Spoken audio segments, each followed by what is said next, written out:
Listo. Hola a todos. Gracias por haberse conectado, por estar aquí. Porfa, enciendan sus cámaras para poderlos ver. Como saben y como seguramente se está viendo en la presentación, confírmenme si la están viendo. Pues hoy tenemos una invitada súper especial. Hoy está con nosotros Lila Vanorio. Yo siempre disfruto de esta clase porque además tiene varios semestres siendo mi invitada de honor a esta clase que tiene que ver con la radio y con el mundo de los medios de comunicación.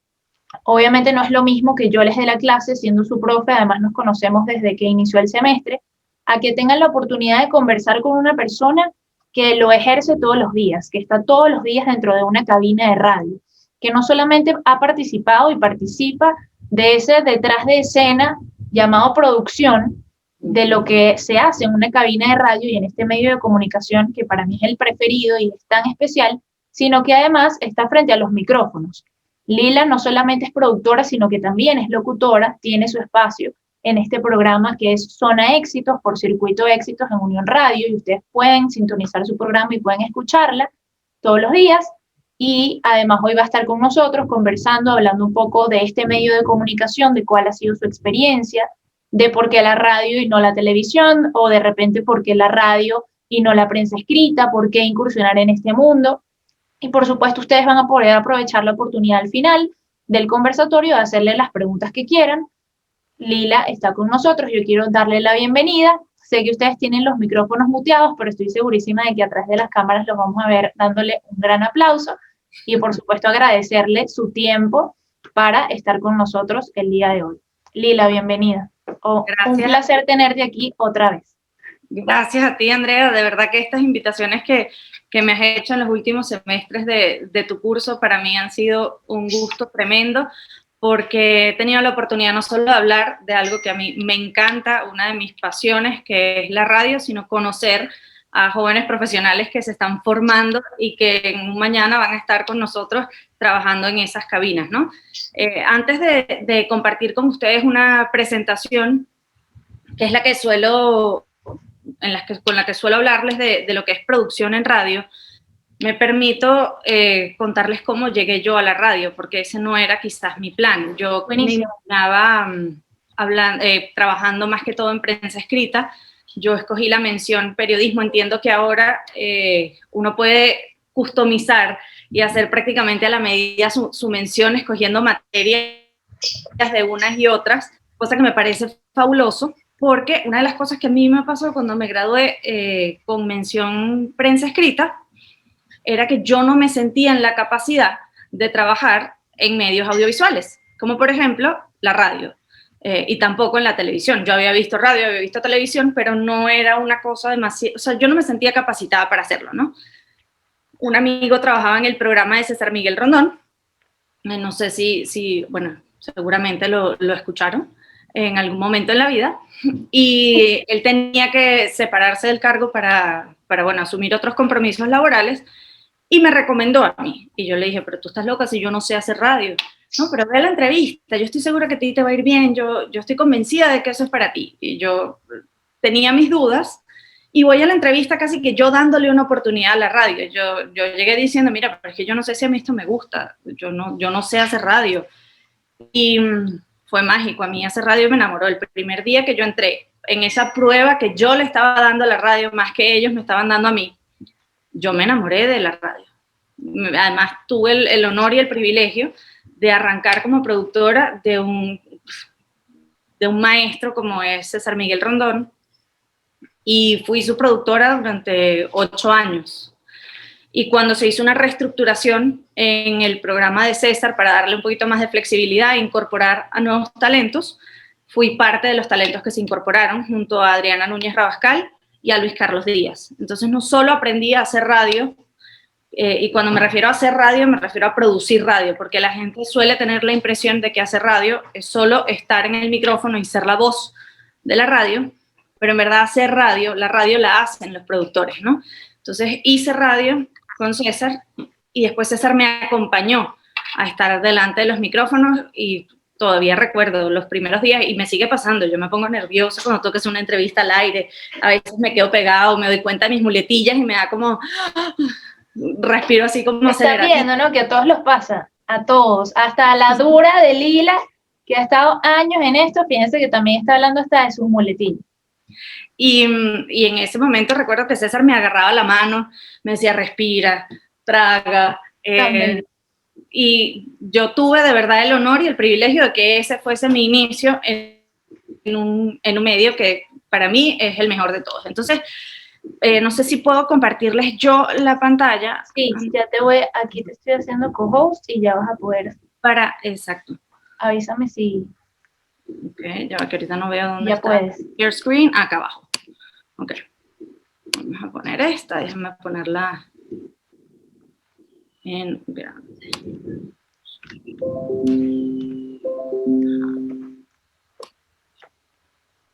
Ok, ¿la ven?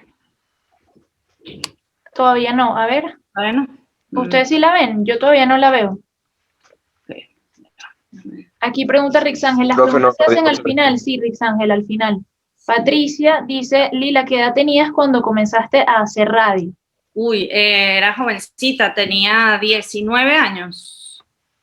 ¿Qué tal? No, 19, todavía no vemos la presentación, Lila. Ok, aquí dice Victoria Pedraza, no se ve aún.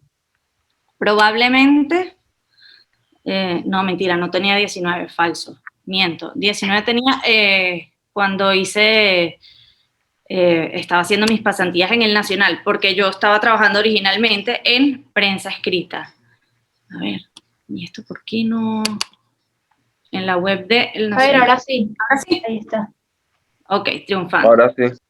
Producción radiofónica, Lila Banorio, chévere. Ok, chévere. Porque además yo me defino como productora. O sea, yo estoy al aire y tengo programa, pero a mí lo que me encanta y como yo, además, he tratado, más adelante les cuesta como mi experiencia de tránsito a tener mi propio programa y producirlo, pero para mí el rol del productor es muy importante y a la gente quizás suele subestimarlo, ¿no? Porque no es la voz que escuchas, porque no es el que gana más plata dentro de la radio, pero yo creo que la esencia, o sea, la buena radio se hace produciéndola. Luego les cuento de otras cosas que contribuyen con hacer buena radio. Pero fíjense que, ¿qué es un productor? Un productor, imagínense, o sea, es alguien que materializa ideas, que hace que las cosas pasen. Por eso, yo creo que el mindset o la lógica de todo productor es eso, hacer que las cosas pasen. Si lo llevamos a un ejemplo, una analogía, es el hada madrina de Cenicienta, o puede ser un wedding planner que logra materializar una visión. ¿Qué es lo que tú quieres? ¿Qué es lo que queremos transmitir? ¿Cómo lo queremos hacer? ¿Qué necesitamos para hacerlo? Y hacerlo. Entonces, ejecutar, no solo concebir una idea, sino todos los pasos en esa cadena hasta materializarlo. En términos de medios de comunicación, eso se traduce en generar contenido. Y hay generadores de contenido desde para digital, para televisión, para radio, y cada uno de esos medios o plataformas tiene sus particularidades. No es lo mismo generar contenido para otras plataformas, tiene sus diferencias. Yo luego les cuento por qué a mí me parece que generar contenido en radio es maravilloso. Entonces, básicamente esto es como lo que hace, traducir además estas ideas y la estructura que uno quiere darles al lenguaje radiofónico, porque tú en radio trabajas con la imaginación del oyente, y para mí eso hace de la radio algo maravilloso, porque es muy económico. Necesitas muy pocos recursos y necesitas de muy poca gente. Ahora, más aún que la gente sale capacitada incluso hasta para ser su propio diseñador, editor, locutor, guionista. Entonces no dependes de una estructura tan grande como, por ejemplo, si ocurre en televisión. Televisión es mucho más costoso. Y con algunas cosas en lenguaje radiofónico, nadie imagina feo. No sé si me explico. Tú puedes estar haciendo una crónica sobre una vaguada, el deslave en Vargas. Y si tú no consigues las imágenes exactas, que tengan buena calidad, que no estén pixeladas, esa calidad, la calidad puede bajar. Hay muchos factores que hacen que ese material pueda no dar la talla. Más allá de todo el empeño que tú colocaste, de que tengas un guión extraordinario. Si tú no lograste buena iluminación, no lograste que las tomas tuviesen una fotografía que era exactamente la que tú le querías dar en términos de calidad y de intención, eso baja la calidad. En cambio, tú lo que haces en radio, cuando hablamos de traducir las cosas al lenguaje radiofónico, es que tú evocas.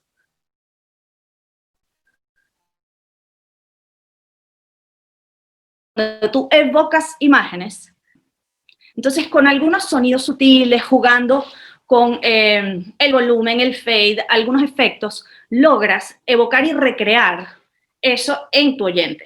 Y nadie imagina feo, todo el mundo imagina bien, a lo mejor imaginamos distinto, y esa imagen que a lo mejor recibe o percibe o construye Andrea del producto que yo estoy ofreciendo en radio es distinta a la que imagina Patricia, pero se ajustan a sus realidades. Y normalmente la gente imagina utilizando las cosas, o sea, conectando con lo que ya conoce.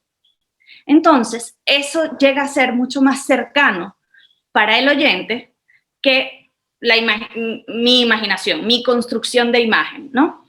Entonces, por eso la radio, además, es mucho más cercana y genera un vínculo de fidelidad mucho más grande. Porque cuando uno imagina, uno conecta. Y esa conexión crea fidelidad, hace que la gente asocie esa voz que está escuchando todas las mañanas con sus ritos, con sus rutinas, con su café. Yo recuerdo, para mí, ir al colegio en el carro las mañanas era la voz de César Miguel.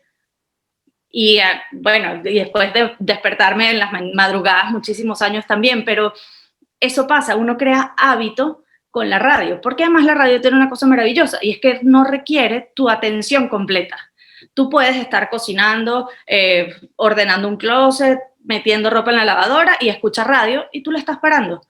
Pero para ver televisión tienes que estar sentado viendo, porque ese estímulo visual es parte importante de ese mensaje que se transmite, ¿no? Entonces, para traducir las cosas al lenguaje radiofónico, tú tienes que identificar cuáles son esas necesidades que vas a necesitar, si es música, si son efectos, si es cortinas, y construirlo, o sea, quiénes son las voces que van a participar, y después eso se graba y se ensambla. Entonces ya les cuento en términos de el programa como tal. El contenido puede ser grabado o en vivo. Esa es esencialmente la principal diferenciación de contenido que se hace en radio. Independientemente de si es grabado o en vivo, puede ser informativo, musical, una revista, un podcast muy, muy especializado, pero la principal diferencia está en si se trata de un contenido grabado o un contenido en vivo. Y esta es básicamente la división de las tareas: preproducción, producción y postproducción. Si el contenido es grabado, nosotros vamos a poner la mayor fuerza o inversión de energía, no solo en la pre y la pro, sino en la post. Ahí lleva, que esto se echó para atrás. En la postproducción. Por ejemplo, yo grababa con César un segmento que él colocaba todos los viernes, íbamos rotando, eran unos especiales. Yo no sé si han tenido la oportunidad de escucharlos porque ya tienen tiempo sin salir al aire, pero el segmento se llamaba el soundtrack, las canciones que han marcado la vida de tal persona. Entonces, invitábamos Juan Pablo Raba, Edgar Ramírez, a una entrevista de personalidad en la que la música y las canciones que han marcado su vida son la excusa o el hilo conductor para descubrir la personalidad de esta persona, para conocer quién es, de dónde viene, cuáles son sus intereses, sus inseguridades. Y César era un maestro en eso, haciendo entrevistas, ¿no? Pero tú no sabías qué iba a salir de esa conversación. Entonces, ir preparado no tenía tanto sentido, más allá de documentarte sobre el personaje. El trabajo fuerte venía en la producción, que es decir, la grabación de esa entrevista, y la postproducción. En la grabación de la entrevista, lo más importante era tomar nota, escuchar con atención, para uno tener como un primer borrador de, bueno, ok, con este material, ¿cómo lo puedo estructurar? ¿Tengo que alterar el orden de sus respuestas o lo dejo cronológico? Porque a veces las personas cuando están siendo entrevistadas saltan en el tiempo, entonces no necesariamente tiene buena estructura, pero a la vez tomar nota de qué voy a poner aquí. Ah, mira, por ejemplo, acá está hablando de esta banda musical, ah, mira, déjame poner esta canción, acá voy a poner un fondo instrumental porque está hablando de una cosa muy sentida, muy emotiva y quiero como crear ambientes. Y después que tienes esa lista de necesidades, tienes que conseguirlas y después ensamblar todo eso, musicalizar, y en edición se va transformando una cosa que es una entrevista en un segmento que es espectacular. La gente ha llorado incluso conmovido escuchando, o sea, yo he llorado en la de Juan Pablo Raba. Recuerdo una anécdota que, bueno, más que un tipazo, demasiado bello, pero recuerdo una anécdota que él siempre, por ser actor, como que en su familia pensaban que no daba la talla y tal, que porque no hacía algo serio, y vino a Venezuela y fue un boom en el país, y cuando llega su papá al aeropuerto, entrega el pasaporte y le dice, no sé, era algo así como que Joaquín Raba, que así se llama el hijo, pero no sé si el papá ese era el nombre. Y cuando la de inmigración vio su pasaporte y vio el apellido, le dijo, usted es el papá de Juan Pablo Raba. Y que el papá se puso a llorar, él llorando, contando esa anécdota. Fue un momento, o sea, uno logra tener momentos tan bellos en radio, con entrevistas como esas, y además elevarlo y darle otro nivel con ese trabajo que se puede hacer en postproducción, ¿no? Y eso es completamente distinto a lo que pasa cuando estamos trabajando en preproducción. El programa, cuando es en vivo, tú sabes que vas a hablar sobre la disputa del Esequibo y vas a preparar un foro, y entonces te vas a invitar a Sadio Garavini y a bueno, alguien más, Emilio Figueredo, que esas son las dos personas que más saben de ese tema en nuestro país. Y para que esa conversación sea una conversación distinta a la que pueda conseguir en cualquier otro programa, porque tú siempre quieres que tu programa sea el mejor, tú vas a buscar el sonido del fallo que hubo del Acuerdo de Ginebra, y vas a buscar una declaración de Chávez diciendo, no sé, que ahorita no nos ocupamos del Esequibo, o alguna declaración del canciller Arreaza diciendo que estamos dispuestos hasta ir a la guerra por el Esequibo.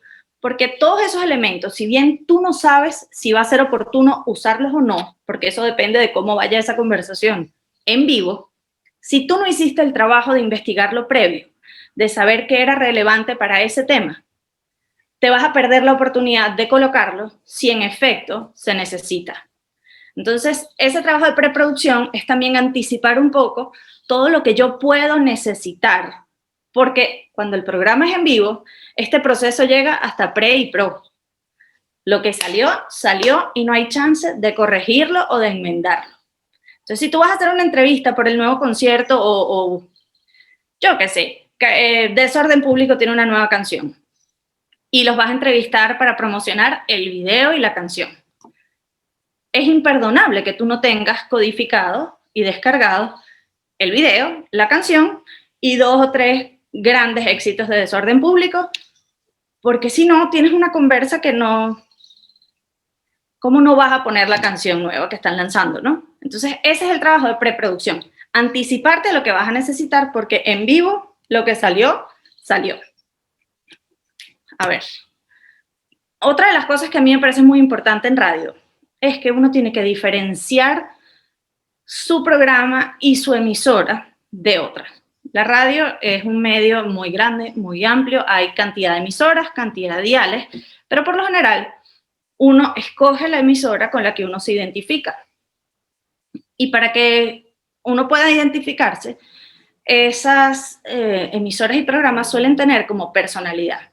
Les hablo del circuito en el que yo trabajo porque es el que conozco con amplitud.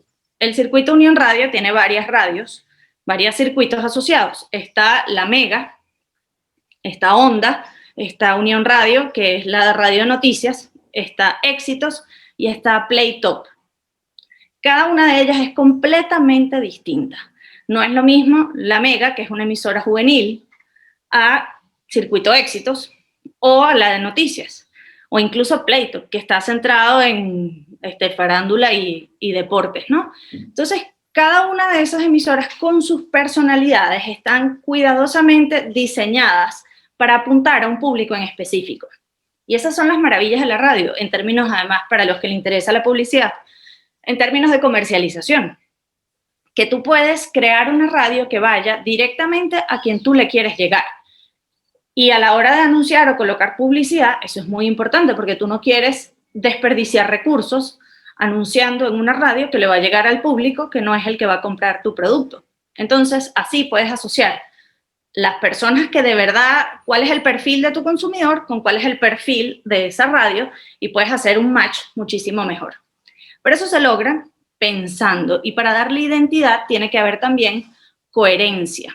Entonces, una de las cosas que yo les recomiendo siempre cuando tienen que pensar y conceptualizar un programa, un podcast incluso, o una emisora como tal, es primero definir cuál es la identidad, a quién me quiero parecer, como quién quiero sonar, y tener referencias de eso, y hacer una curaduría del contenido. En esta industria trabajamos de la mano de, por ejemplo, los relacionistas públicos, la gente que le lleva prensa a distintos eventos, personajes, obras de teatro, cosas por el estilo. Y uno recibe correos de solicitud de pauta, mira, estoy promocionando tal cosa, me encantaría que poder hablar de esto en tu programa. Y eso está bien, es valioso, es un recurso, pero tiene sus pros y sus contras. No todo el contenido que te ofrecen sirve ni contribuye con la construcción de esa identidad. Entonces, el trabajo del productor también hace una especie de curaduría de qué es lo que se parece a mí.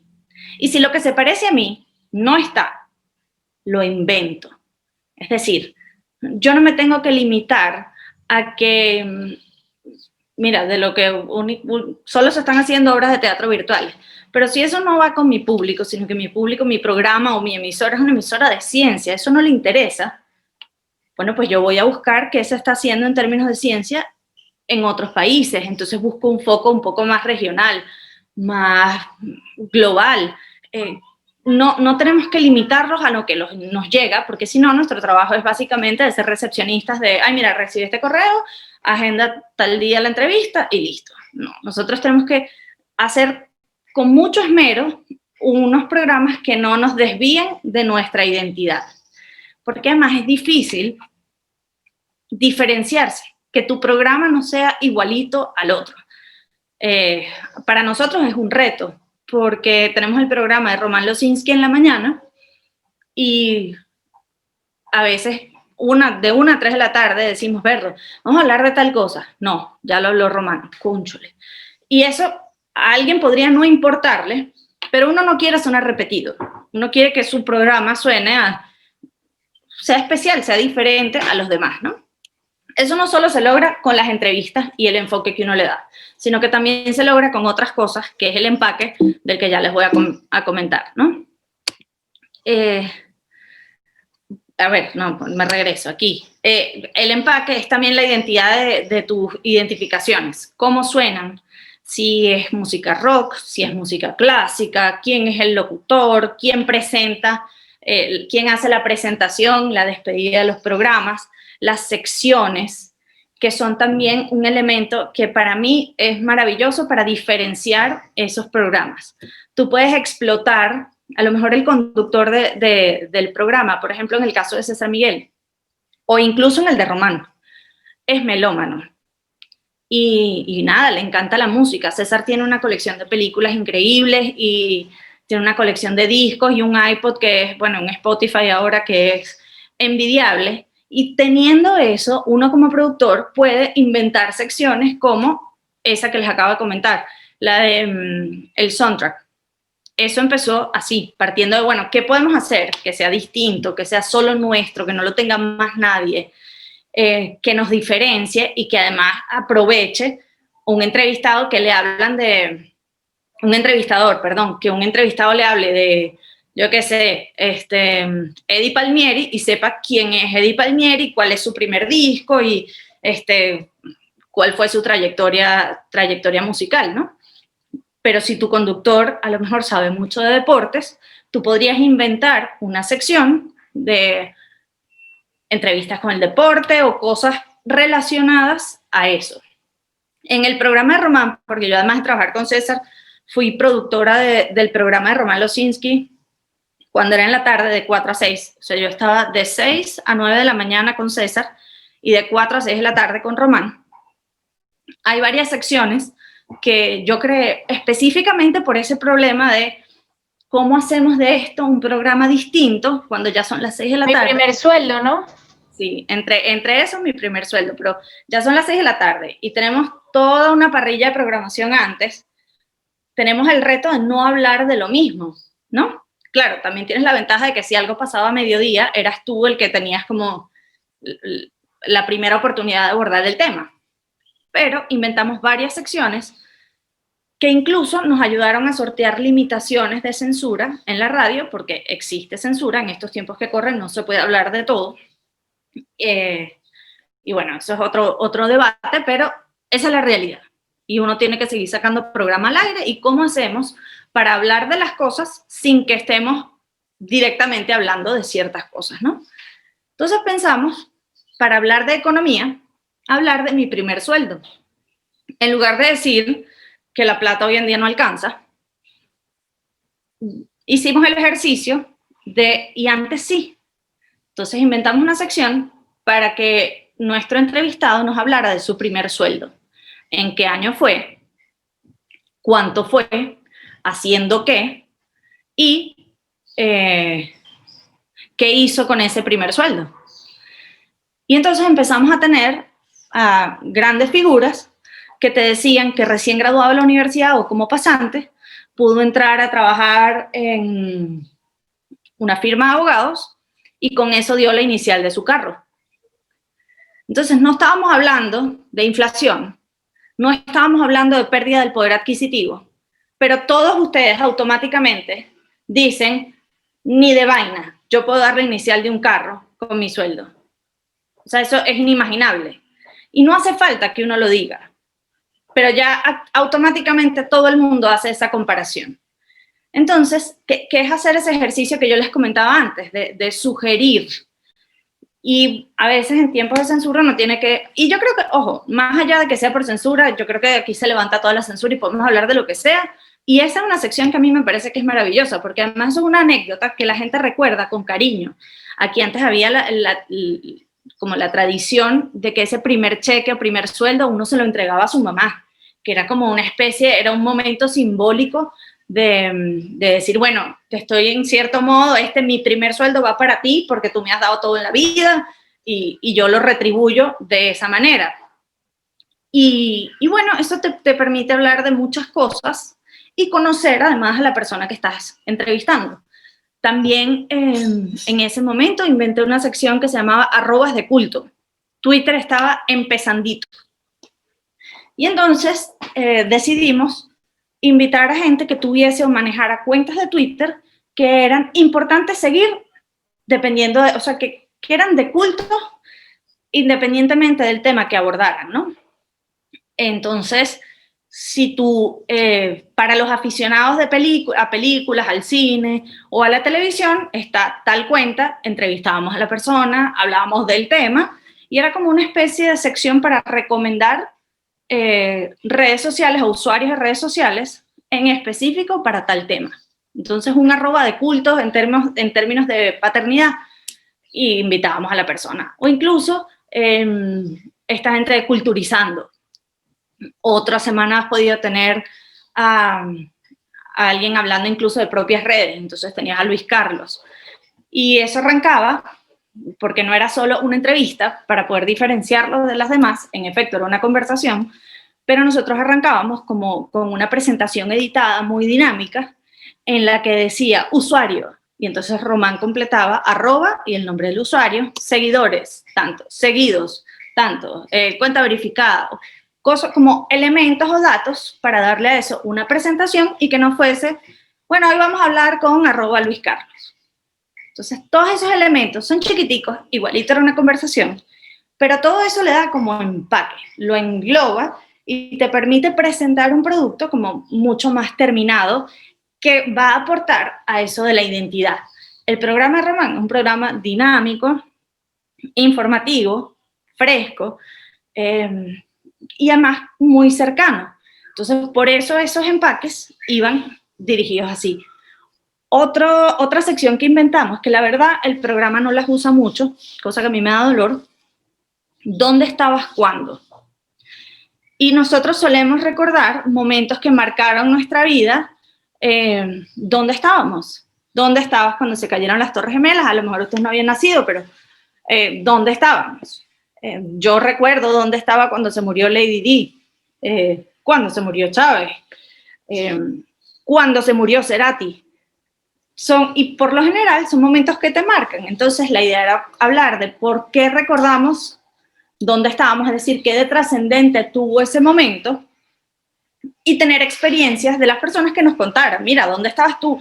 A lo mejor eso te agarró, no sé, encerrado en un ascensor, o estabas de viaje en el país del evento y todo fue caótico, o pudiste vivir la experiencia de primera mano, como por ejemplo la caída del muro de Berlín, que son eventos que todo el mundo los recuerda por la trascendencia que tuvieron, ¿no? Y eso se podía alimentar con el sonido de cómo se dio la noticia, qué se escuchaba en ese momento en el mundo, qué estaba sonando, quiénes eran los protagonistas y escuchar las voces de los protagonistas. Y bueno, todas esas cosas contribuyen a tener secciones distintas, o sea, que te diferencian. Porque a veces pensamos en secciones y la gente se limita a decir una sección de deporte, una sección de salud, una sección de tecnología.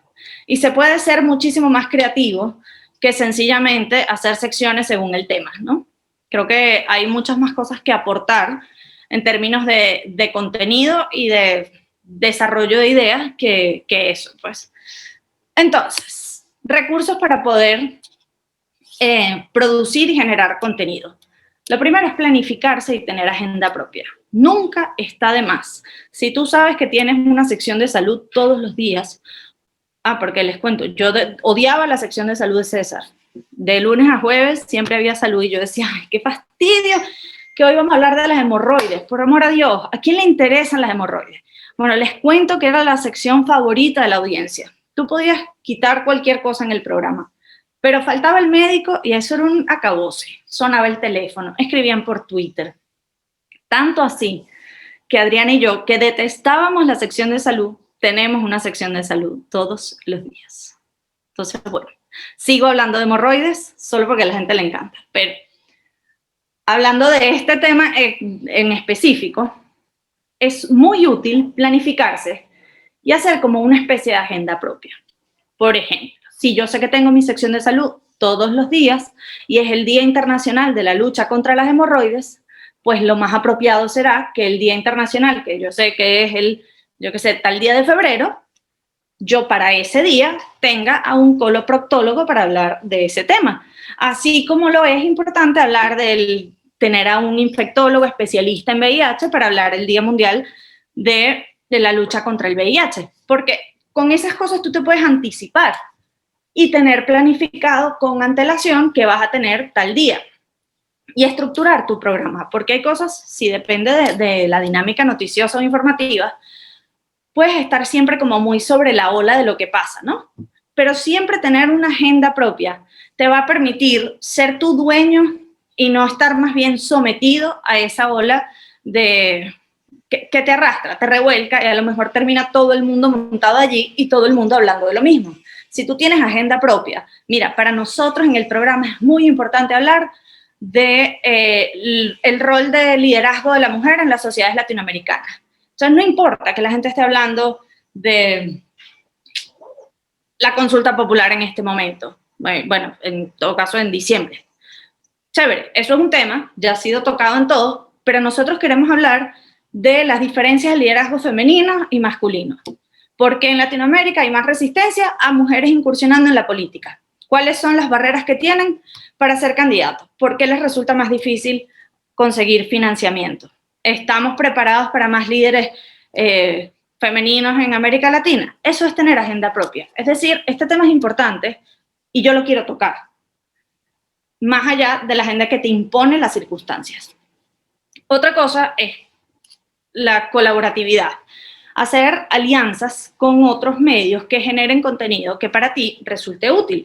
Un ejemplo muy claro de esto es la alianza que hay en Agenda Éxitos, que es el programa de Unai Amenábar y Albany Lozada, con ProDaVinci. 2 veces a la semana ellos tienen una sección, entonces va Ángela Layón o Willy McKay o algún otro miembro del staff de ProDaVinci y comenta sobre los trabajos y las investigaciones y los artículos que están publicando en ProDaVinci. Entonces, eso le permite a Agenda Éxitos tener una entrevista con temas de interés, con temas que se parecen al circuito y a su programa, pero a la vez le permite a ProDaVinci tener una plataforma para divulgar sus programas. Entonces, salen ganando, tienen una sección que hacen en conjunto y les va de maravilla, tienen años con esa sección. Así que ese es como un ejemplo. Buscar gente que pueda ser tu aliado y cómo se pueden retroalimentar con el contenido y el esfuerzo que se está haciendo en otras plataformas. Esto también es muy importante, lo de las referencias de contenido. Yo antes le hablaba de la inspiración, pero hay que escuchar radio de otros países, hay que buscar revistas de otros países, hay que ver, o sea, decir, mira, yo me quiero parecer, yo qué sé, a Vanity Fair, a la revista Vanity Fair. O para mí, yo quiero ser como Vogue, yo quiero ser un programa de tendencias, pero además no quiero ser la revista Ronda, sino Vogue. Y eso es como, esos matices son importantes que uno los tenga como referencia porque te permiten construir esa identidad, que no es fácil construirla. Eso toma tiempo, toma esfuerzo, toma mucha coherencia. Mucha coherencia en el trabajo de día a día, es decir, a veces uno siempre tiene que ser flexible, pero hay cosas con las que la rigidez te va a dar más frutos que la flexibilidad para adaptarte a determinadas circunstancias. Bajo ninguna circunstancia César permitía alterar el orden del programa. Si el doctor no llegaba y yo no podía meter primero teatro para después hablar de salud, no. El programa es así porque eso genera hábito y el hábito se genera por rutina.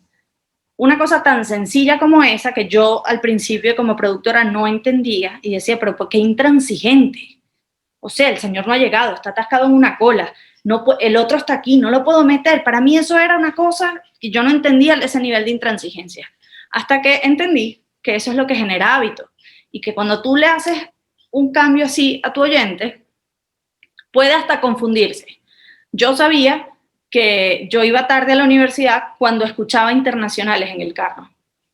Porque internacionales siempre era a las 8 de la mañana. 8:10, una cosa así. Si a mí me agarraba internacionales en el carro, no llegaba a clase. Entonces, eso eran como cosas, hábitos que se generan con la audiencia de un programa. Otra cosa es programación de alertas. Yo soy malísima con esto, pero a mucha gente le sirve, debería mejorar con eso. Pero esto te permite, en distintas plataformas, programar alertas, que si a ti te interesa tal tema, cada vez que salga publicado algo sobre este tema, llega una notificación a tu correo. Y esto funciona en distintas plataformas, no solo Twitter, por páginas web, Google las tiene, y eso facilita un poquito el trabajo, porque la información tú no la tienes necesariamente que buscar, sino que llega a ti. Y estás poniendo a trabajar todos estos medios a tu disposición, es decir, trabajando para que tú tengas insumos. Y así quizás tienes mucho más de qué escoger y decir, mira, esto está perfecto para mi programa, o, oye, esta idea me hizo pensar que a lo mejor podremos abordar tal tema más adelante. Entonces esto es valioso. Y lo que les comentaba del relacionista público, que uno tiene que tratarlo, a pesar de que sean muy fastidiosos, como el amigo de todos. Hay que aprender a decirles que no, pero conservarlos, o sea, que ellos sientan que les estás diciendo que sí, pero en verdad les estás diciendo que no. Porque en algún momento trabajarán con alguien que de verdad te interese. Y tener esa relación sólida, continua y fluida y en buenos términos te va a permitir que tú puedas lograr después algo que solo ellos te pueden procurar. Por ejemplo, viene un artista internacional y quien le está llevando la gira de medios es la persona que tú no solo rebotas, sino que le has dicho, ay, no, qué fastidio, y cuelgas. No hay manera que tú vayas a tener a ese artista en tu programa por cosas como esas. Entonces, hay que tener tacto, pero nunca ceder lo que va con tu programa. Incluso yo lo que suelo hacer es, ok, mira, tú quieres hablar de un congreso de tal cosa. A mí me da fastidio tener en el programa una entrevista para, miren, vayan al congreso tal. Eso no aporta demasiado en términos de contenido. Pero si en el congreso se va a hablar de delitos informáticos, yo puedo decir, ok, vamos a hacer una cosa. Yo voy a hacer una entrevista para hablar sobre cómo protegerse del phishing o cuáles son las cosas sobre las que hay que estar alerta, cómo proteger tu seguridad digital con una de las personas que va a participar en el congreso o en el foro, y al final se hace la invitación. Entonces yo logro ahí complacer una necesidad, pero también tener un contenido que le aporte a mi audiencia y que sea valioso. Entonces yo no estoy sometida a la agenda o la imposición de otros, pero logro aprovechar los insumos que están a disposición. Otra cosa con esto es que el correo que me llega a mí probablemente le está llegando a todos los productores de todas las radios del país. Entonces también hay que tener como un poquito de... Porque probablemente nos pasó recientemente con un grafitero, artista urbano, Dagor, que tiene unos murales y tal, ¿no? Entonces la productora escribe en el grupo, mira, ¿les parece si entrevistamos a Dagor o Dagor? La verdad no tengo claro el nombre, que hizo un mural en Los Palos Grandes, un tipo chévere. Ah, ok, buenísimo. Prendo la radio y lo está escuchando Román. Cambio a Onda y lo está entrevistando Rebeca Moreno. Y le escribo, ¿ya para qué vamos a tener a esta persona? Entonces, en efecto, es que había una gira de medios, una persona contratada para que pudiese estar en varios espacios, y eso es maravilloso para el que lo logra, pero no lo va a hacer en detrimento de mi espacio, ¿no? Entonces, eso es una cosa que hay que manejar. Contactos, son necesarios, no siempre son buenos, pero hay que procurar que sea una buena relación. Y bueno, es importante para productor de contenidos, en verdad, todos, pero específicamente en radio, estas cosas, tener capacidad de respuesta, saber trabajar bajo presión. Tienes que trabajar en equipo, aunque en algunos formatos eso no es tan importante todavía cuando uno hace radio en medios de comunicación. Sí dependes de un equipo, o sea, hay una estructura, tienes un coordinador de producción, tienes un editor, tienes un jefe de operaciones con el que tienes que coordinar las grabaciones, que tengas un operador de audio y todas esas cosas. Tienes que aprender a manejar talento. Y tienen mala fama, pero yo, que pude hacer ese tránsito de productor a estar delante del micrófono, puedo entender muchísimas de las cosas. Nosotros, César, que tenía a veces, nos llamaba la atención, hacía este gesto, ¿no? Y yo decía, bueno, pero claro, uno termina desarrollando también como sus propias señas y ya sabes qué es esto, qué es una picada de ojo, y uno tiene su propio lenguaje, porque las cabinas, las modernas, antes eran divididas, como las que creo que están en la radio, en la universidad, perdón. Y tenías al operador de un lado y los micrófonos y la gente del otro lado, y el productor está con el operador. Pero las cabinas modernas son en caliente y está todo el mundo junto. Entonces en esas cabinas no se puede hablar. Y todo el mundo desarrolla como su lenguaje pelotero, ya uno sabe qué está pensando el otro, y eso toma tiempo, pero se desarrolla, ¿no? Y con las señas, a veces él se frustraba mucho. Y es que solo cuando yo estuve al aire me di cuenta de lo frustrante que es escuchar a alguien, prestarle atención, pensar en lo que vas a preguntar y decirle a tu productor qué es lo que viene. O sea, a veces cuando no te entienden, o sea, explicarte en ese momento, cuando estás haciendo tantas cosas a la vez, genera frustración. Entonces, hay que aprender a manejar talento y además a veces ponerse en su lugar. Hay gente que no necesariamente tiene tan buena relación con su talento, yo recomiendo tener buena relación con el talento porque creo que eso es lo que hace que el programa vaya mejor. Uno puede tener una idea fabulosa y si tú no se la explicas bien al que va a hacer esa entrevista y le dices, mira, y queremos darle por aquí, porque este ángulo, porque nos parece que nadie ha hablado de este tema desde esta perspectiva y tal, a lo mejor se desperdicia y termina siendo una entrevista más y no exactamente como tú lo concebiste, ¿no? Y todo eso pasa por, bueno, vender bien tu tema y que eso también salga de una discusión con el conductor de tu programa. Y una máxima, que es tener siempre plan B, C, D y todos los planes. Uno siempre tiene que estar listo para que 3 cosas salgan mal. 3. Y esas cosas es que se cayó el internet, que la línea telefónica no funciona y que hubo un choque en la autopista y no puede llegar el invitado. Y entonces uno siempre tiene que estar pensando, mira, por ejemplo, en la lectura de titulares, antes cuando teníamos periódicos impresos en el estudio, ya uno tenía como, mira, aquí había un temita interesante que a lo mejor ya uno lo tiene como en el radar, si se te cae algo, llámate a tal experto en cine que mira, viene el Friends, van a hacer un reencuentro de Friends que la gente pensó que no lo iban a hacer. Y entonces se te cae la entrevista y ya tienes cómo resolver. Otra de las cosas que yo hacía para resolver es que la radio queda frente al Colegio San Ignacio, bueno, en la calle de atrás, ¿no? Y nosotros teníamos sección de salud y era muy frecuente que a veces los médicos tuviesen una emergencia, tuviesen que ir corriendo a la clínica y no podían llegar. Y César no le gustaba hacer entrevistas telefónicas, todo tenía que ser en persona. Bueno, yo empecé a buscar médicos que llevaran a sus hijos al Colegio San Ignacio. Y así tuve una lista de gente que yo sabía que a esa hora estaba por ahí. Estaba a una cuadra de la radio. Y así me llamaba un médico, mira, no puedo ir, no te preocupes, Carlos Ponce. Carlos, ¿cómo estás? ¿Podrás venirte para el programa? Ya, sí, ya. Ok, dale, estoy a una cuadra. Entonces, teníamos cómo resolver, pero eso es solo porque tú te anticipas a las cosas que pueden salir mal. Si tú dejas que, mira, no, pero yo tenía mi pauta bella y, ¿sabes? Si alguien no vino. No, eso es culpa tuya, porque tú tienes que poder resolver, porque esas cosas pasan. Una de las cosas que a mí me frustraba mucho con César era, o sea, hubo un momento en el que tuvimos hasta una discusión fuerte, porque pasó algo así, como que los planetas se alinearon para que todo saliera mal. Y entonces yo le decía, pero César, no es mi culpa. O sea, ¿qué voy a saber yo? Que el tipo, que se volteó un camión en la autopista y tal. Me dice, siempre es nuestra culpa, porque solo si es nuestra culpa podemos hacer algo para arreglarlo.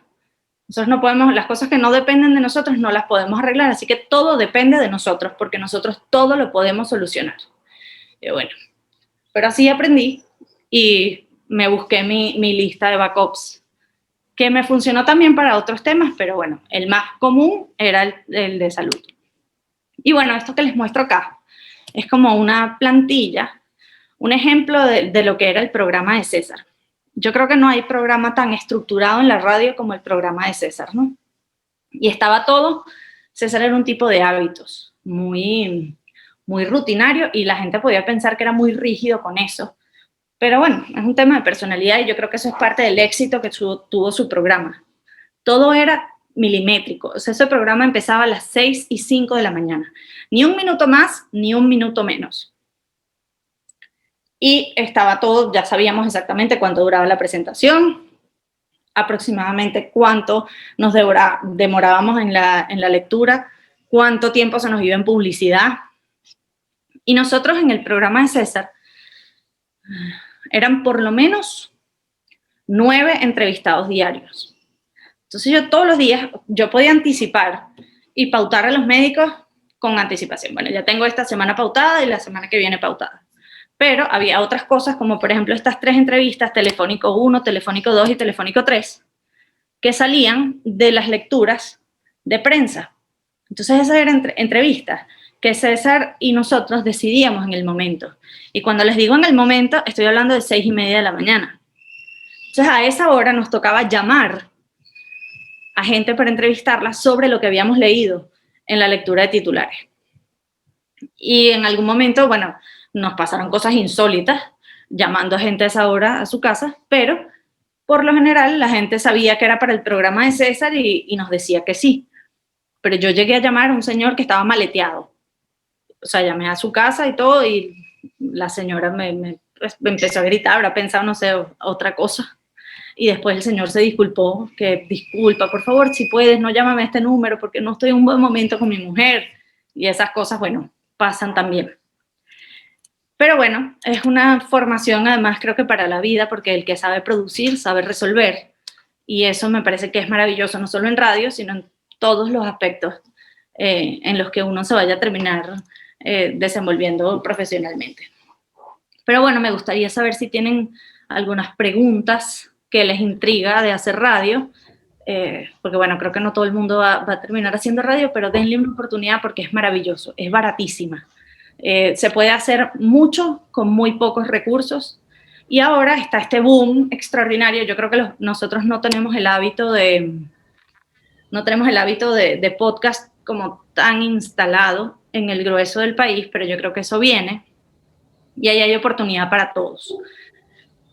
Veo con preocupación que la gente no produce los podcasts y la gente cree que hacer un podcast es llamar a alguien, tener una camarita y tener una conversación. Y eso es cualquier cosa. Si ustedes quieren tener un podcast o generar un contenido que aporte valor, tiene que aportar valor y eso significa que tiene que estar trabajado. No todas las conversaciones son interesantes. Y en podcast la gente te busca para escucharte. No es que estás sonando de fondo porque estás en el carro, en una cola. No. Eso es que alguien te buscó.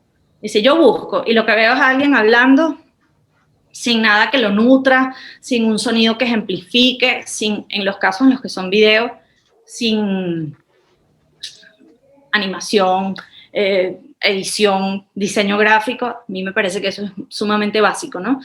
Y por eso yo creo que hay que trabajarlos un poquito más. No sé si ustedes escuchan los podcasts, por ejemplo, de The Daily, que son igual de noticias. Wow, eso es fabuloso. O sea, yo le recomendé hace un tiempo a Andrea Radioambulante, que traducen en radio, o sea, hacen crónicas para radio. Eso es maravilloso también. Lo que hacen es increíble. Son crónicas que de verdad te hacen vivir prácticamente experiencias o conocer realidades. Esas cosas aportan valor. Entonces, yo no creo que todo material dé para podcast y creo que la falla esencial está en que la gente no hace el trabajo de producir, que es lo importante. Lila, gracias en verdad por no solamente tomarte el tiempo de preparar la presentación y compartir ese material con nosotros, sino obviamente por tu tiempo, por todos los conocimientos que nos acabas de dar. Por aquí ya hay algunas preguntas. Yo me voy a colear y te voy a hacer la primera para después pasar a todas las preguntas que tienen ellos. Creo que el semestre pasado, si no el pasado, el antepasado, te la hice y creo que es importante que ellos también escuchen esa opinión, obviamente, pues si sigue vigente, y si no, que ellos sepan la respuesta, que es una pregunta que tiene que ver con las nuevas formas de hacer radio, no solamente el tema del podcasting, sino en general yo creo, y voy a ser un poco dura en mi crítica, que se ha desvirtuado un poco el tema de la radio y hoy en día podemos ver programas que tú dices, ¿cómo esta gente tiene un espacio en una emisora, sabes? Y no me refiero a Unión Radio, porque Unión Radio de verdad es un ejemplo de calidad increíble. Y el tema de los sonidos, lo que dices tú, o sea, se nota que hay un trabajo detrás, que hay preproducción, postproducción, o sea, eso se nota.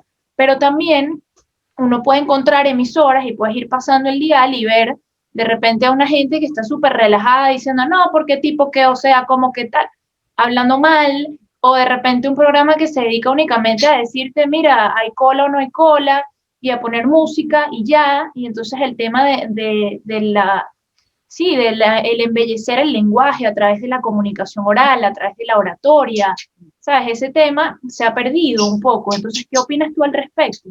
Sí, yo la verdad creo que hay, ojo, yo siento que el verdadero problema también es que los productores no no le damos el valor o la importancia, el peso que de verdad tiene el productor en la creación del contenido o en el resultado final. Yo creo que a veces nosotros nos asumimos, y esa era una de las, a mí eso me chocó la primera vez que yo vi a Román. Yo arranqué con Román porque su productora se enfermó y había que hacer una suplencia, ¿no? Entonces a mí la coordinadora me dice, no, vale, tú llegas, mira, te sientas ahí, tú marcas las llamadas y pim, pum, pam, listo. Está bien, pues. Llegué, claro, yo ya trabajaba con César. Yo llego y le digo, hola Román, ¿cómo estás? Mira, voy a hacerle la suplencia a tu productora hoy. ¿Qué necesitas? ¿De qué quieres hablar? A mí se me ocurre que podemos hablar de esto. Román se queda así y me dice, no, tranquila, yo aquí tengo mi guión. Y yo, ok, pero ese guión te lo dejó tu productora. No, lo hice yo. ¿Cómo que lo haces tú? ¿Y qué hace tu productora? Llama. Y yo le digo, bueno, pero entonces tú no me necesitas a mí, tú necesitas una recepcionista, porque yo estoy para pensar. Una secretaria. O sea, yo estoy para pensar, no para marcar teléfono. Porque Román, él es el productor general de su programa. Entonces yo ese día me quedé ahí. Y el día siguiente yo dije, mira, no tiene sentido que yo entre, porque, o sea, me estás desperdiciando. No es por ser hechoneta, pero de verdad me estás desperdiciando, porque marcar un número de teléfono lo puede hacer cualquiera, ¿no? Claro. Entonces, Yaya me dice que era la coordinadora en ese momento, bueno, pero ¿sabes qué les hacía? Yayando esa. ¿Tú sabes qué les hacía? Y yo, está bien. Llego y le digo, mira, Román, vamos a hacer una cosa. Para mí esto es muy aburrido. Entonces, ¿por qué no hacemos el programa de mañana entre los dos? Y a ver qué, o sea, yo creo que podemos hablar de esto, yo creo que podemos inventarnos tal cosa y tal. Y Román, poquito a poco, cosa que él no hacía porque es así un poquito control freak, fue soltando. Cosa que era completamente distinta a mi experiencia con César. César tenía claro que los dueños del programa eran los productores. Al salir de cada programa a las 9 teníamos como una breve reunión de producción en el que César nos decía, mira, buen programa, niñitos, hijita, me gustó este tipo que tenemos, ¿qué tenemos mañana?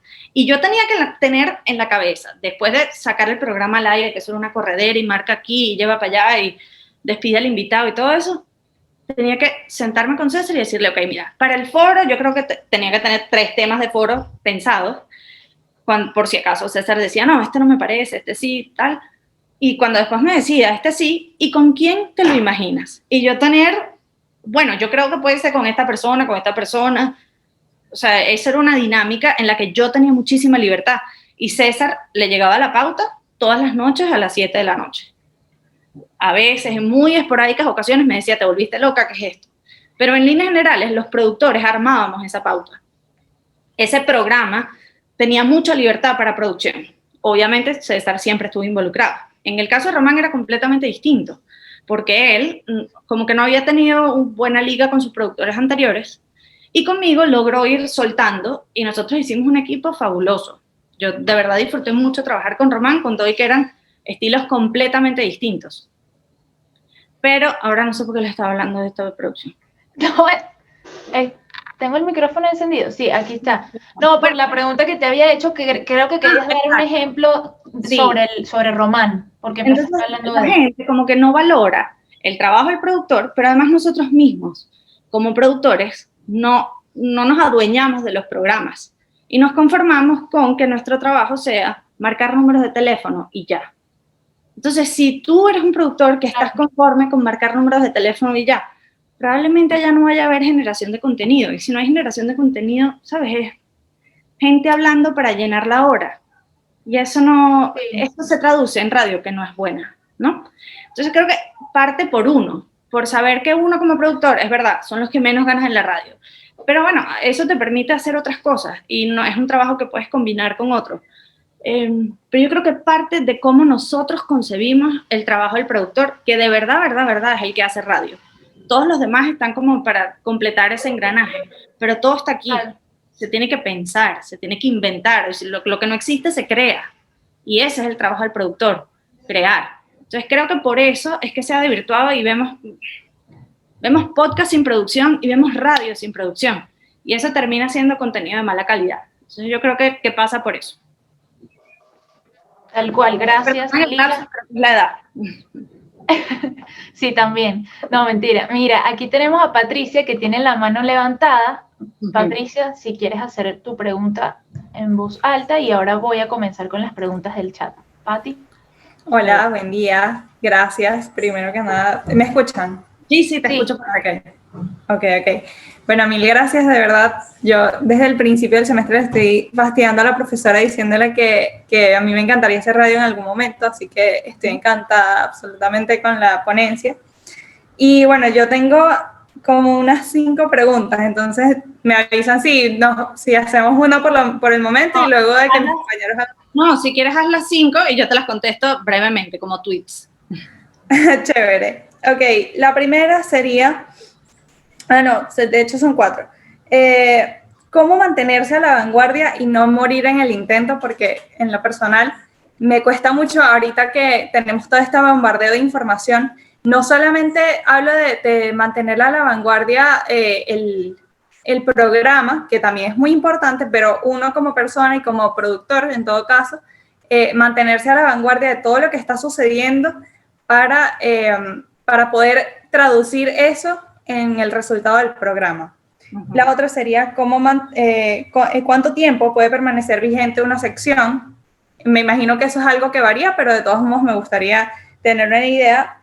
¿Con cuánto tiempo de anticipación se puede preparar un programa? También entiendo que eso es algo que varía, pero en este caso le dijimos que cuando un programa suena de lunes a viernes, sobre todo considerando el factor noticioso, ¿no? Porque creo que eso es algo que caracteriza a la radio.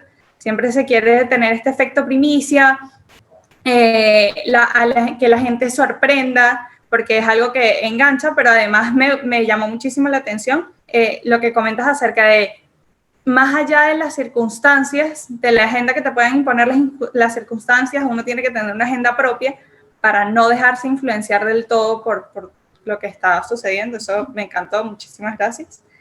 Y bueno, consejos para lograr esa anticipación y para manejar ese bombardeo de información y de cualquier cosa que pueda no salir como se esperaba. Mira, esencialmente, ¿sabes cómo? Tú eres lo que comes. Hay esa máxima que es en nutrición, en salud, en fitness y tal. Bueno, también tú eres y piensas lo que consumes en términos de contenido. Así que mi recomendación es consume lomito, langosta y caviar. Lo mejor. Es decir, si tú vas a tener, o sea, lo tuyo es el tema político, tú sigue a la gente que de verdad aporta, deslástrate de las notificaciones o los usuarios que en verdad no te aportan. Entonces búscate gente como por ejemplo Alex Vázquez, búscate a Luzmeli Reyes, o sea, ten referencias que sean solo las mejores y busca gente que esté a la vanguardia. Entonces eres lo que comes y también lo que consumes. Entonces creo que en ese sentido hay que hacer primero una curaduría de la información que leemos y que recibimos. ¿Cuánto puede durar una sección? Infinita o una semana. Eso depende de la naturaleza de la sección. Una sección como el soundtrack de la vida hay tantas posibilidades como personas en el mundo. Así que eso no se te acaba nunca. Pero si vas a hablar de, por ejemplo, nosotros decidimos hacer seriados que después los puedes repetir. Entonces, por ejemplo, tuvimos seriados de transformaciones milagrosas o transformaciones económicas. Entonces, durante una semana, una entrevista de todos los días estuvo dedicada a hablar de transformaciones económicas extraordinarias. El caso de Perú, de cómo cambiaron la moneda en Brasil. Esa sección, eso duró una semana. Yo a lo mejor puedo hacer otra, pero yo no creo que haya más de 10 transformaciones económicas sorprendentes como para darle más vigencia, ¿no? Entonces depende de la naturaleza. Mi primer sueldo, como cuántas personas haya en el mundo. Así que eso no caduca y no pierde vigencia. Todo depende. Y con cuánta anticipación no es uniforme. Depende del programa, ¿no? Yo, por ejemplo, salud la puedo planificar, puedo tener de aquí hasta abril, si me da la gana. Porque son cosas que no, son temas que decido yo y no dependen de nadie más. Pero yo tengo una entrevista de actualidad y por lo general, si mi programa fuese a las 6 de la mañana, yo lo escojo la tarde anterior. Pero como mi programa es de 1 a 3 de la tarde, lo escojo en la mañana. Entonces, depende de eso. ¿Y cómo no dejarse revolcar por esta ola de noticias? Bueno, tratando de tener un ancla, y ese ancla es tu agenda. Es decir, yo soy un programa que va a promover tal y tal y tal cosa. Bueno, chévere, hay que hablar de esto porque es importante, pero, yo no puedo perder mi faro a donde yo quiero ir y a lo que yo quiero apuntar, y esa es tu agenda, ¿no? Y esa agenda se construye todos los días. Entonces, trata de que todos los días te vayas acercando un poquito a ese faro que es tu foco, y hay cosas que sí, a veces la ola te echa un poquito para atrás porque las cosas pasan y no las puedes ignorar, pero tienes que tener siempre como tu punto de luz, que es lo que te orienta, y esa es tu agenda. Y bueno, creo que estas son tus 4 preguntas.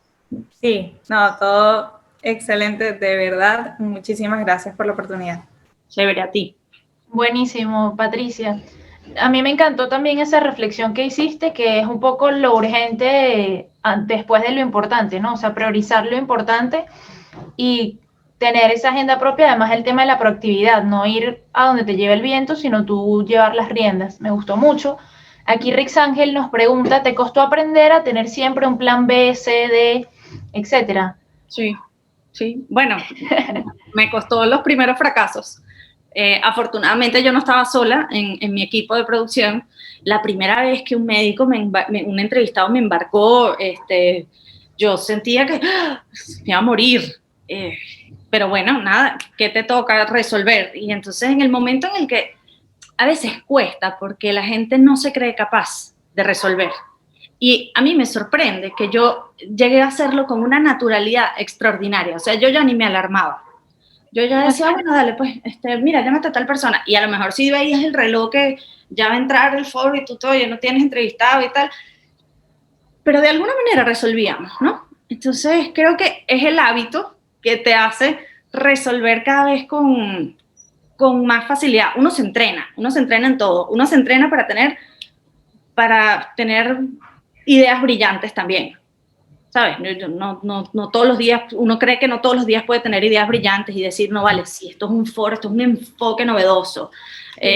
Bueno, resulta que de tanto hacerlo, ese ejercicio te obliga a estar constantemente pensando y anotar cada vez que se te ocurre algo, entonces tenerlo ahí. Y llega un momento en el que esas reuniones de producción a las 9 de la mañana, que yo decía, Dios mío, ¿cómo voy a hacer yo de qué hablamos mañana? No tengo idea. Ya yo tenía, no 3 temas, tenía 4. Luego fluye. Exacto. Pero tengo otra pregunta. Adelante, Rix. Ok, al principio pues habías dicho que no te sentías capacitada para trabajar en radio, entonces cuando fuiste a hacer como la entrevista, eras tú dándole la oportunidad a la radio. Pero ¿por qué no te sentías capacitada para trabajar en radio?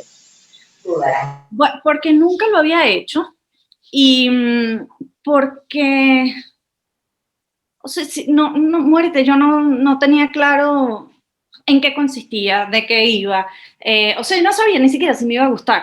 O sea, yo vi radio en la universidad, pero era una cosa así como, mira, prepara un programa, un noticiero. Y entonces, nada, nos dividimos, entonces yo busqué las noticias, escribí un guioncito y otro se sentó y leyó, otro le decía al gato, mira, mete esta identificación, esto separa una cosa de la otra, y ya, eso fue mi pasantía por radio.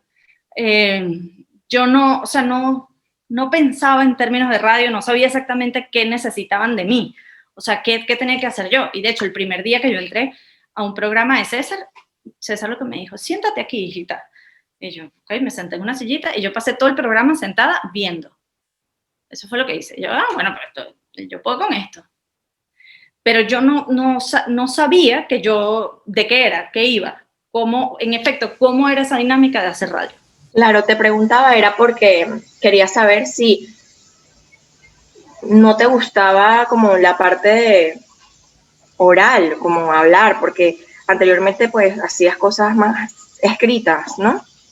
Sí, siempre me gustó. A mí me parece que yo siempre he sido una persona elocuente, pero yo no tenía esa gente que se ve profesionalmente sentada delante de un micrófono, haciendo locutor y después presentando eventos. Yo nunca me imaginé o me sentía con una voz de radio cosa que ya no existe. Antes La típica voz ronca, sí, el mito. Sexy y tal, ya eso no es así. De hecho, Eli Bravo fue como que el que rompió esa estructura de las voces de radio tipo el Junior y las voces de gente normal, que tiene cosas que aportar, más que sus cuerdas vocales y la manera en la que vibran.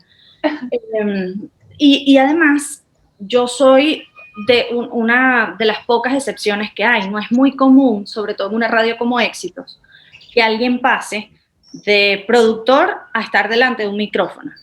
O sea, si tú me preguntabas a mí si yo veía eso como algo probable cuando yo arranqué a hacer radio, te habría dicho, no hay manera. O sea, eso no pasa. Aquí está César Miguel Rondón, Román Losinski, Nelson Bocaranda, Albani Lozada, Gladys Rodríguez. Olvida lo que a mí me van a dar un espacio en la radio. O sea, eso no pasa. Yo no voy a estar delante de un micrófono aquí. Entonces, sencillamente era algo que yo no pensé que pasaría. Y bueno, pasó, tuve esa oportunidad y fue maravilloso. Después, cuando cerraron el programa de César, tuve un programa con Adriana en 90.3, que cortesía de Conatel, ya no está al aire, pero las cosas de la vida, ahora estoy en Éxitos, en esa emisora de la que yo pensé que yo por mi cuenta no iba a poder llegar nunca. Entonces, creo que tenía... Aquí también pregunta Gabriel, gracias Rixángel. Gabriel nos dice, ¿cuál es tu área favorita de la radio? No sé a qué te refieres con área, Gabriel, yo creo que la producción, ¿no? Sí, aunque, no les hablé de eso, pero ahorita me ha costado más y estoy tratando de no ser tan metiche en producción, porque creo que mis productoras se tienen que formar como productoras y porque a veces tú no puedes ser el que resuelva cuando estás al aire. O sea, llega un momento en el que ya el programa arrancó y el ancla es el ancla y el productor es el productor. A mí me pasaba con César, que se caía la llamada, había otras 4 productores ahí, pero mi instinto era pararme y marcar. Entonces, no, en ese momento mi rol era hacer tiempo con César para que ellos pudieran marcar. Pero uno no puede estar pendiente. Estabas haciendo un poco lo que Román hacía contigo, ¿sabes? Que es difícil ahora delegar la producción. Entonces ahorita yo estoy más como tratando de ceder en esas cosas. Eso sí, estoy súper involucrada en qué secciones vamos a hacer, a quiénes vamos a entrevistar, qué podemos tener para alimentar esas entrevistas, ¿no? Entonces, en ese aspecto sí continúo en ese rol de producción, que me gusta mucho, pero también estoy disfrutando mucho ahora, que me siento ya menos aterrada cuando estoy al aire, porque al principio estaba aterrada, ese rol de conducir las entrevistas y estar al frente del micrófono con Adriana, que es mi compañera de trabajo. Pero de área, mira, si me preguntas, antes en mi programa en 90.3 era solo informativo, noticias, y cuando nos dejaron estar en Circuito de Éxitos, obviamente después de que Conatel nos cerró el espacio, ya no podemos hablar de política. Y tengo una restricción abierta, o sea, es decir, en mi programa no vamos a hablar de política, eso no va a pasar. Cosa que a mí al principio yo decía, bueno, pero entonces no vale ni la pena, porque ¿de qué voy a hablar? Y bueno, pasa lo que la vida me ha enseñado haciendo radio, que todas estas restricciones tú te las puedes tomar como, bueno, boto tierrita y no juego más, o déjame darle la vuelta y ver de qué hablo. Y así creo que terminamos haciendo un programa maravilloso, porque nos obliga a ver más allá de nuestra realidad. Entonces podemos hablar de países que lograron salir de hiperinflación, que no estamos hablando del nuestro, sí es verdad, pero que son referencias que podemos tomar también. Entonces creo que es un programa que ya de por sí esa restricción nos diferencia. No vas a escuchar lo que escuchas en otros programas. Buenísimo. Aquí también Gabriel dice, ¿podrías compartir esa presentación con nosotros? Que les gustaría tenerla. Creo que hay varios que están pidiendo tu presentación. Sí, aquí claro. También Eduardo dice, ¿qué podcast te parece esencial escuchar? Radio Ambulante. Y bueno, lo que pasa es que este otro está en inglés, que es The Daily, del New York Times. Hubo uno que también les recomiendo, si hablan inglés, es extraordinario. Es la historia sobre Winds of Change, que es una canción que es súper conocida, tan pronto escuchen la canción van a identificarla, pero esa canción es la canción que representa la caída del muro de Berlín. Y este podcast es una investigación de un periodista norteamericano que escuchó en algún momento en la vida que esa canción la había compuesto la CIA para promover ese espíritu de cambio en la sociedad que permitió que la gente derribara el muro de Berlín. Y eso, de verdad que son 5 capítulos, es un podcast muy corto, pero está hecho maravillosamente, además con esta canción tan interesante. Entonces, esos, en español, Radio Ambulante, que son crónicas de toda América Latina, incluso hay algunas de Venezuela, y bueno, creo que eso. A lo mejor ustedes tendrán más referencias de podcast que yo. ¿Cómo se llama el tercero otra vez? Que escuché, no sé si escuché bien el nombre. No sé exactamente el nombre, pero busca por podcast Winds, como vientos, Winds of Change. Vientos de cambio. Buenísimo. Gracias, Lila. Con eso, aquí también Eduardo dice que si puedes decir cuál es para ti la diferencia entre producir radio y producir podcast. Oh, bueno, la cosa es que no hay mucha, la verdad no hay mucha. Es lo mismo. Es lo mismo. El tema es el formato y la plataforma en la que está. El tema es que cuando tú vas a producir un podcast... El tema del en vivo, ¿no? O sea, sí, tienes muchísimo más margen de maniobra. Exacto, no es grabado, tienes margen de maniobra, no es en vivo, perdón, tienes margen de maniobra para editar y postproducir y alimentar bien, y que ya cuando saques eso, o sea, lo hayas podido, todo lo que está malo, corregirlo, editar hasta que esté perfecto y estés conforme, ¿no?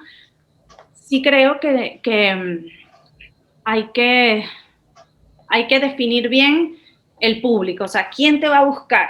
Porque acuérdate que tienes que ser atractivo para alguien, así sea un grupo chiquitico de personas, no sé, gente que le interese el anime, y entonces vas a hacer un podcast, o sea, busca un nicho en específico, porque creo que en radio tú tienes una audiencia mucho más grande.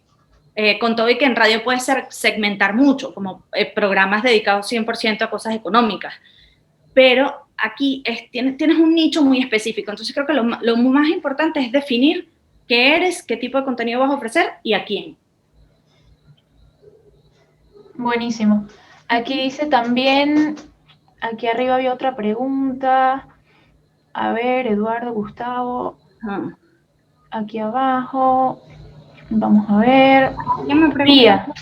Pía nos dice, de las secciones que has podido desarrollar, ¿cuál es tu favorita y por qué? Wow, creo que esa es mi primer sueldo, porque me parece además bella. O sea, sí, me parece bonita, me parece que es un momento en la vida de las personas que es emotivo, ¿sabes? Que empiezas a ser independiente, autónomo. Aquí por alguna razón la gente se ha comido el cuento de que hacer dinero es malo, y no, eso es buenísimo. Y uno se siente maravilloso cuando hace dinero, cuando el producto de su esfuerzo, o sea, también me parece que rescata el valor de eso, del trabajo, que está tan desvirtuado porque nos hemos acostumbrado a que las cosas que no son trabajo dan más plata que las que sí son. Y yo creo que... O que todo te lo regalen, ¿no? También. Exacto, que todo venga regalado.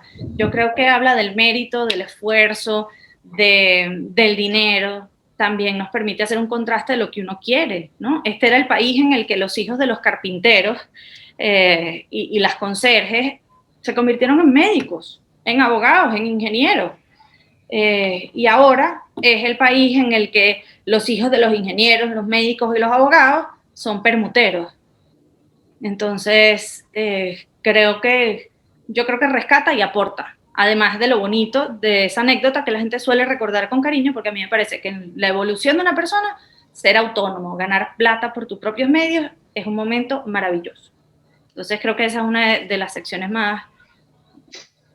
Sí, no, esa está en mi corazón y me da mucho dolor que se la quedó Román, porque bueno, la hice en el programa y claro, la voy a tener yo. Espero seguir teniendo ideas geniales para que tenga una nueva favorita, pero que sea mía. Buenísimo. Aquí dice, Patricia decía, segundo lo que dice la profe, creo que sucede, por ejemplo, mucho más en las emisoras juveniles, donde la gente confunde la juventud y frescura con informalidad total. También me choca un poco, aquí se estaba refiriendo al comentario de la primera pregunta que te hice, ¿no? Sí, sí. Eugenia dice, ¿nos podrías contar alguna entrevista que te haya marcado y por qué? Wow, son muchas, pero mira, recuerdo una vez, yo inventé para el programa de César hacer un foro. Ya habíamos hablado en muchas oportunidades sobre que si la escasez de medicamentos y tal. Y entonces decidimos, bueno, ¿sabes qué? Con médicos y con farmacéuticas y con gente de los gremios. Pero ese día nos dijimos, bueno, ¿y si lo hacemos de la perspectiva de los pacientes?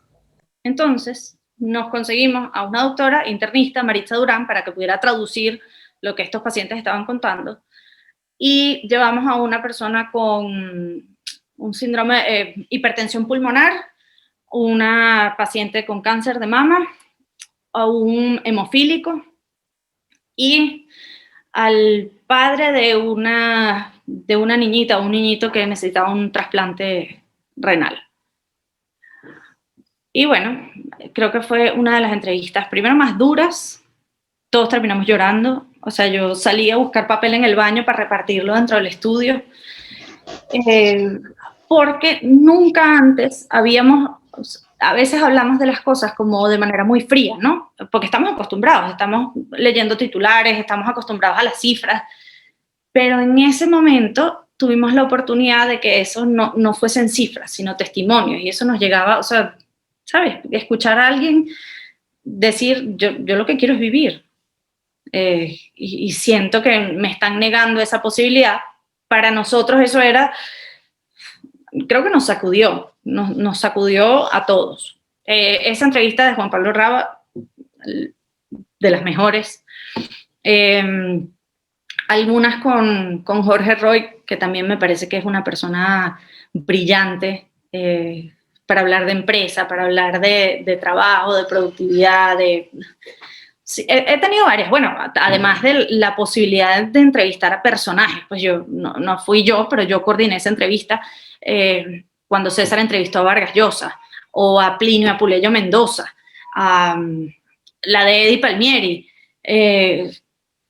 Son entrevistas que a mí o sea, yo me he sentido privilegiada de poder estar en ese espacio y haber tenido algo que ver con que esa entrevista se diera, ¿no?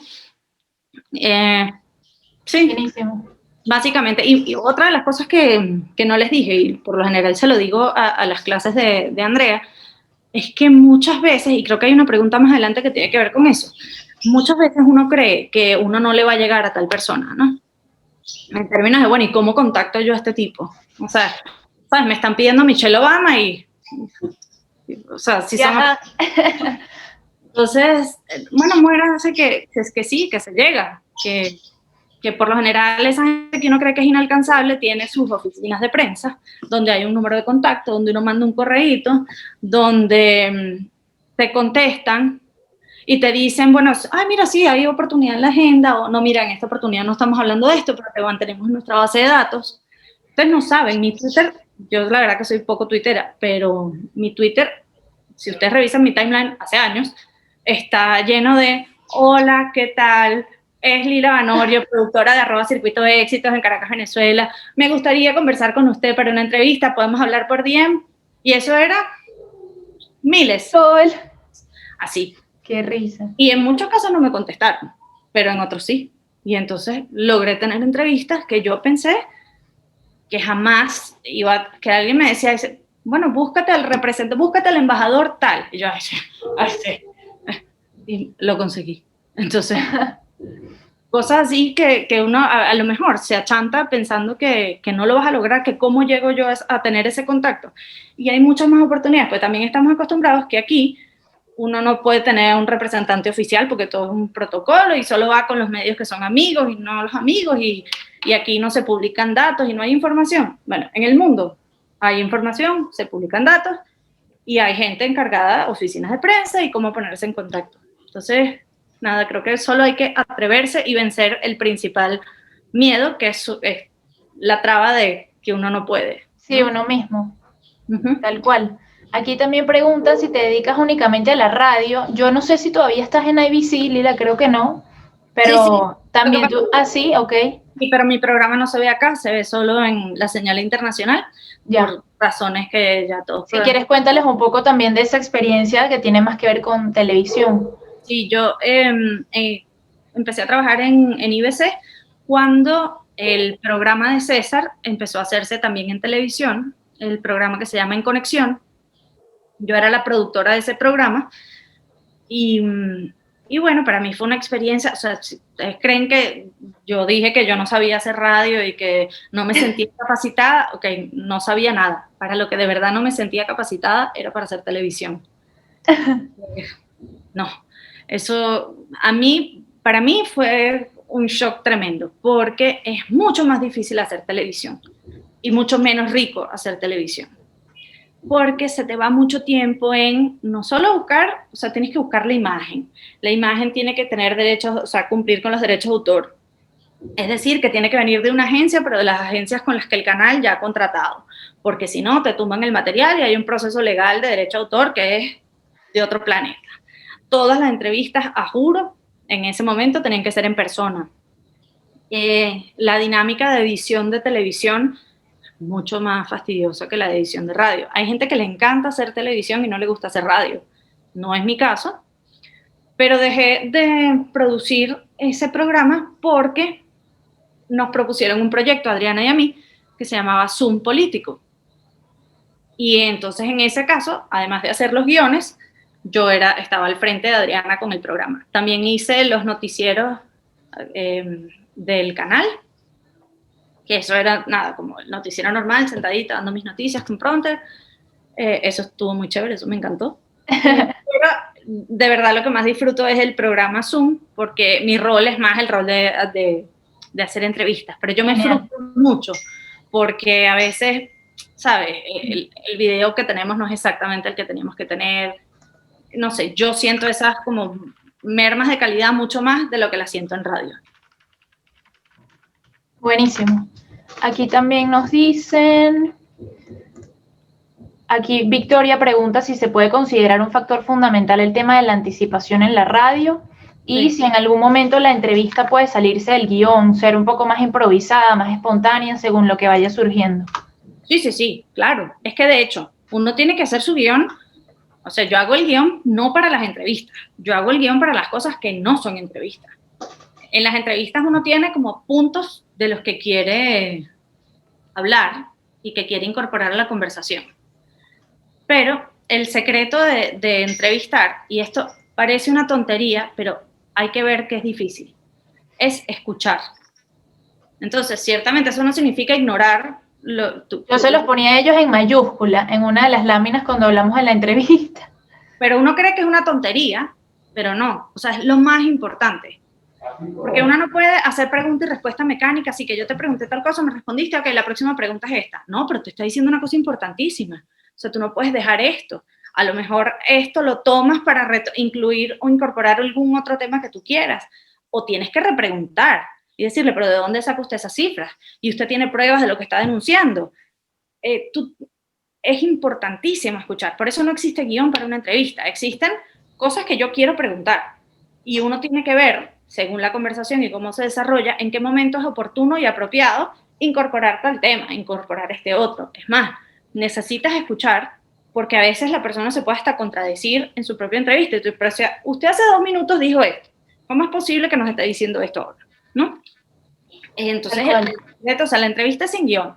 Lo importante es escuchar y uno cree que es una tontería y que sí, yo estoy escuchando. Mentira, no estás escuchando nada, porque uno lo que está es pensando en qué le voy a preguntar después y cómo hago la introducción de la pregunta. O sea, escuchar es dificilísimo y poca gente lo hace. Y uno se da cuenta cuando el entrevistado no está escuchando a su entrevistado, cuando el entrevistador no está escuchando a su entrevistado. Tal cual. Aquí también preguntan cómo haces para tener tantos contactos, ya que a la hora de tener un plan B, C, D, hay que saber también con quiénes puedes disponer. Bueno, sabes que hay gente que es muy mezquina con eso, con los contactos, pero yo la verdad no tanto y tuve suerte de que me tocó compartir con gente que que también era bastante generosa con los contactos. Tener un contacto no es el mérito. O sea, un número de teléfono lo puede conseguir cualquiera. Esa no es la parte difícil. La parte difícil es saber para qué es apropiado esa persona cuyo número de teléfono tú tienes, ¿no? En qué momento es valioso escuchar esa opinión y cómo llegar a él, ¿no?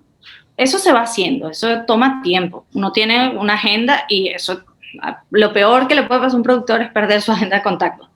Pero incluso ha pasado y se recupera poquito a poco.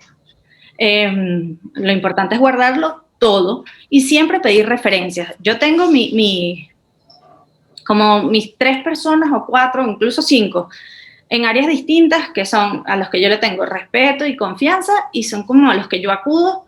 Mira, ven acá, me gustaría hablar de tal cosa. Tú conoces a alguien que, sabes, que maneje este tema, pero que pueda aportar, no sé, una visión distinta y te recomiendan. Entonces yo uso mucha gente a la que llamo para consultar. O sea, porque yo creo que uno tiene que partir de su propia ignorancia. Yo no lo sé todo. De hecho, sé muy poco. Pero sé quién sabe. Y eso es más importante en algunos casos que saber. Porque entonces sabes a quién llamar para que te explique.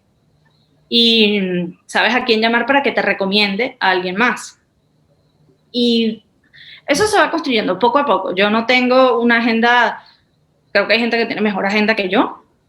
Yo tengo una agenda, pero mi agenda tiene 10 años en construcción, ¿no? También hay mucha gente que ha cambiado de número y hay otras plataformas o mecanismos para contactar a la gente. Para mí, el que más funciona es conozco a alguien que conoce a tal. Hay gente que te dice, te doy mi número, pero no digas que yo te lo di. Y eso. Tal cual. A ver, ¿qué otras cosas nos dicen por acá? Convertir la limitante en oportunidad, qué maravilloso. Y cierto, ¿cómo ha sido el tema de hacer radio a distancia? ¿En realidad estás yendo al estudio o lo estás haciendo desde la casa, todo vía telefónica, por el tema pandémico? Bueno, yo todo lo he hecho en la radio, salvo 2 reposos que tuve, uno por dengue y otro por COVID. Entonces, Dios, ya te dio. Sí, ya, salí de eso. Bueno, espero que no sea uno de los pocos casos en el mundo que repita, espero que no, pero yo me sentía bastante bien, solo perdí el gusto y el olfato, entonces hice radio esos días. Y sí, bueno, a ver, no cambio el estudio por nada. Claro. Tuve problemas de internet, pero eso sí, me parece maravilloso la posibilidad que nos da de poder tener entrevistados en cualquier parte del mundo. O sea, nuestra pauta es, hacemos el primer Zoom con España, métanse en el Zoom porque vamos ahora con Bolivia y el próximo invitado está en Argentina. Entonces, me parece muy chévere, sobre todo porque además se está alimentando de esta plataforma multimedia que es video y audio para poder montar eso que sea en YouTube, en la página de la radio. Eso está chévere, pero a mí me gusta el estudio, me gusta ese contacto visual con el operador de, mira, ve bajándole aquí a la musiquita para entrar nosotras, esa dinámica y esas señas que es muy complicado hacer por Zoom. Claro, aquí está Pía. Pía, tienes la mano levantada. Haz tú la última pregunta para cerrar. Hola, ¿me escucho? Sí. Bueno, mi pregunta es si al principio no te daba miedo saber la respuesta al que estás queriendo contactar, o sea, no te da miedo contactarlo por tener una respuesta que tal vez no te guste tanto. Sí. Porque por lo menos eso sí me ha pasado a mí y quería saber si, o sea, no sé, sí, tener miedo a lo que dicen, pues. Sí, lo que pasa es que ahí te estás anticipando a lo malo y también lo bueno es parte del universo de posibilidades. Es decir, si tú dejas de llamar por miedo a que te digan que no, a lo mejor te pierdes que te digan que sí. Y te van a decir que no. Lo que tienes es que estar contenta con un no. Es decir, saber que un no no es el fin del camino. Es sencillamente tengo que pasar a mi plan B. O sea, no es es el próximo. Y si este es un segundo no, pasas a tu plan C. O sea, y como tú ya sabes que es importante tener más de un plan, el no es lo que te dice, bueno, next. Ya está. Y no será esta persona maravillosa que yo tenía pensado para hoy, y a lo mejor también puedes explorar un poquito esas razones. Hay un politólogo que a mí me encanta, que es Ricardo Sucre, y yo en muchísimas oportunidades llamaba para invitarlo al foro del programa de César, y él siempre me decía que no, y yo decía, ¿pero por qué? Hasta que un día le pregunto, Ricardo, profe, pero ¿por qué nunca puede? Dice, bueno, es que yo hago mi agenda con anticipación, y si me invitan de un día para otro, no voy a poder, porque ya tengo comprometida esa hora, o porque cuido a mi mamá en las mañanas, y si yo no cuadro para que alguien venga a atender a mi mamá, entonces yo no puedo. Ah, o sea que si yo lo pauto, para dentro de 3 días, ¿me dice que sí? Sí. Ah, ok, buenísimo, dentro de 3 días. Entonces ya sé que hay gente que funciona de ya para allá, dale plomo, eso es viendo el payaso y soltando la risa, y hay otra gente que, o sea, uno se tiene que adaptar un poquito a esas personas. No siempre un no significa un fracaso. Es ver cómo resuelves eso, si lo puedes rodar de fecha, si es porque no puedes, si es porque no quieres, o sencillamente es, bueno, plan B, y a mí no me va a detener el no de nadie. Además, siempre estás tú en posibilidad de, bueno, ok, entonces hoy no hablo de esto, hablo de esta otra cosa. O sea, tú eres dueño de tu programa. Gracias. A ti. Aló, ahora sí. Buenísimo, Lila. En verdad, mil gracias. Yo creo que ha sido una experiencia única, y a pesar de que te he tenido aquí varios semestres, pues nunca me canso de seguir escuchándote, porque además siempre dices cosas súper valiosas y nuevas. Gracias de verdad por este espacio. Por temas de tiempo tenemos que cerrar, pero estoy segurísima de que igual había más preguntas y seguramente más temas interesantes que seguir tocando. Recuerda, porfa, enviarnos la presentación, que por aquí me están escribiendo también en privado que quisieran tenerla para repasar esos tips que les diste hoy. Gracias de verdad otra vez por haber estado con nosotros. Sé que para ellos también fue una experiencia súper especial. De hecho, ellos están en proceso de hacer su programa de radio. Es una actividad grupal, es una de las últimas evaluaciones del semestre, y estoy segurísima de que todo lo que escucharon de ti el día de hoy los va a ayudar a la realización de ese programa y de esa evaluación. En verdad, mil gracias, y espero que también te haya gustado estar este rato con nosotros. A ti, Andrea, de verdad me encanta compartir con tus alumnos, y bueno, espero les haya sido útil y se enamoren de la radio como yo me enamoré. Seguro que sí, seguro que sí. Gracias otra vez.